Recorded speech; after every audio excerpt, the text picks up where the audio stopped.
വളരെ ഈസി ആയിട്ടും ടേസ്റ്റി ആയിട്ടും തയ്യാറാക്കിയെടുക്കാൻ വേണ്ടി പറ്റുന്ന നല്ലൊരു 4 മണി പലഹാരത്തിൻ്റെ റെസിപ്പിയുമായിട്ടാണ് ഇന്ന് വന്നിരിക്കുന്നത്. ഇതുണ്ടാക്കിയിരിക്കുന്നത് പഴം ഉപയോഗിച്ചാണ്. ഞാനിവിടെ ഒരു നേന്ത്രപ്പഴമാണ് എടുത്തിരിക്കുന്നത്. അത്യാവശ്യം പഴുത്ത നേന്ത്രപ്പഴം ഇതുപോലെ കട്ട് ചെയ്തിട്ട് ചെറിയ ജാറിലേക്ക് ഇട്ട് കൊടുത്തിട്ടുണ്ട്. ഇതിൻ്റെ കൂടെ 3 ടേബിൾ സ്പൂൺ പഞ്ചസാര കൂടെ ചേർത്ത് നല്ല ഫൈനായിട്ട് തന്നെ ഒന്ന് അരച്ചെടുക്കാം. ഇനി ഇതിലേക്ക് 1/2 കപ്പ് മൈദയാണ് ചേർത്ത് കൊടുത്തിരിക്കുന്നത്. ഇതിലേക്ക് 1/4 ടീസ്പൂണിൻ്റെ പകുതി അളവ് ഉപ്പും 1/4 ടീസ്പൂൺ മഞ്ഞൾപ്പൊടിയും ചേർത്തിട്ടുണ്ട്. ഒരു ലൈറ്റ് മഞ്ഞ കളർ ഇട്ടാണ് മഞ്ഞൾപ്പൊടി ചേർത്തിരിക്കുന്നത്. ഒന്ന് അരച്ചെടുത്തതിന് ശേഷം വെള്ളം കുറേശ്ശെയായിട്ട് ചേർത്ത് കൊടുത്ത് ബാറ്റർ തയ്യാറാക്കിയെടുക്കാം. എനിക്കിപ്പോൾ ഈ ഒരു ബാറ്റർ തയ്യാറാക്കാൻ വേണ്ടിയിട്ട് 1/4 കപ്പും ഒരു 2 ടേബിൾ സ്പൂണോളൊക്കെ വെള്ളം ആവശ്യമായിട്ട് വന്നിട്ടുണ്ട്. ഒരല്പം കട്ടിയായിട്ടുള്ള പോറിംഗ് കൺസിസ്റ്റൻസിയിലുള്ള കൂട്ടാണ് ആവശ്യമായിട്ടുള്ളത്. ഇനി ഇതിൻ്റെ നടുവിലേക്ക് വെക്കാൻ ഒരു ഫില്ലിംഗ് തയ്യാറാക്കുന്നുണ്ട്. അതിനായിട്ടൊരു പാത്രത്തിലേക്ക് 1/2 കപ്പ് തേങ്ങ ചിരകിയതും 2 ടേബിൾ സ്പൂൺ ബദാം പൊടിച്ചതും അതിൻ്റെ കൂടെ തന്നെ 2 ടേബിൾ സ്പൂൺ പഞ്ചസാരയും 1 ടേബിൾ സ്പൂൺ ടൂട്ടി ഫ്രൂട്ടിയും ചേർത്ത് ഇതുപോലെ ഒന്ന് മിക്സ് ചെയ്തെടുക്കുന്നുണ്ട്. നല്ലൊരു ഫ്ലേവറിനായിട്ട് 1/4 ടീസ്പൂൺ ഏലക്കാപ്പൊടി കൂടെ ചേർക്കുന്നുണ്ട്. ഒന്ന് നന്നായി മിക്സ് ചെയ്തെടുത്ത് കഴിഞ്ഞാൽ നമ്മളുടെ ഫില്ലിംഗ് റെഡി ആയിട്ടുണ്ട്. ഇതിൽ ടൂട്ടി ഫ്രൂട്ടി ഒന്നും വേണ്ടെങ്കിൽ ഒഴിവാക്കിയാലും കുഴപ്പമൊന്നുമില്ല.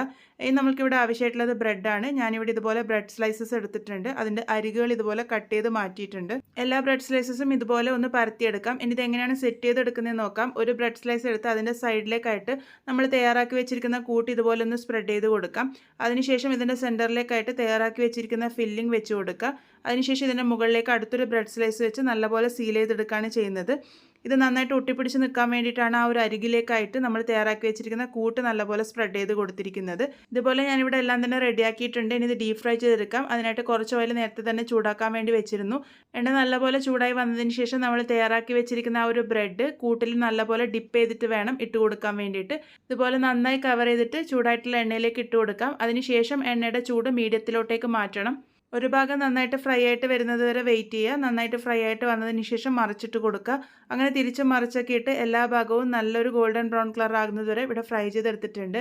ഇതൊട്ടും തന്നെ എണ്ണയൊന്നും കുടിക്കില്ല. നന്നായിട്ട് നമ്മൾ കവറിങ് ചെയ്തതുകൊണ്ട് തന്നെ ബ്രെഡ് ഒന്നും ഒട്ടും തന്നെ എണ്ണ കുടിക്കില്ല. മീഡിയം ഫ്ലെയിമിൽ വെച്ചിട്ട് ഫ്രൈ ചെയ്തെടുത്താൽ മതി. നല്ല ടേസ്റ്റി ആയിട്ടുള്ള നമ്മളുടെ പലഹാരം ഇവിടെ റെഡി ആയിട്ടുണ്ട്. പുറമേത്തെ കവറിങ്ങിന് നല്ലപോലെ തന്നെ പഴത്തിൻ്റെ ഫ്ലേവർ ഇട്ടും ഉള്ളിലത്തെ ഫില്ലിങ്ങും ഒക്കെ കൂടെ വരുമ്പോൾ നല്ല രുചിയാണ്. എന്തായാലും ട്രൈ ചെയ്ത് ഫീഡ്ബാക്സ് ഒക്കെ പറയൂ.